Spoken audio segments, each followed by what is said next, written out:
तो हेलो दोस्तों, आज की इस वीडियो में मिनी डीजे कंपटीशन हम करने वाले हैं। तो देखिए, कंपटीशन के लिए हमारी टाटा जा रही है, मगर इसमें एक प्रॉब्लम आ चुकी है। इसके पीछे की साइड में दोनों कॉलम खुल गए हैं, तो चलिए फटाक से उसको बांध लेते हैं। और दूसरी साइड से दूसरी टाटा आ रही है। अब दोनों में से कौन जीतेगा, आप लोग मुझे कमेंट बॉक्स में जरूर बताना। और हाँ दोस्तों, फॉलो भी जरूर कर लेना। तो चलिए, हमने टाटा के कॉलम को बांध लिया है। अब चलते हैं हम कॉम्पिटिशन करने के लिए।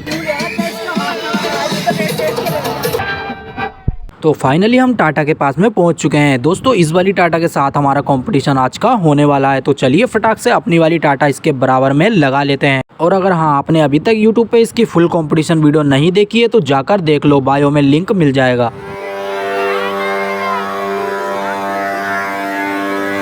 निकल लौड़े, पहली फुर्सत में निकल।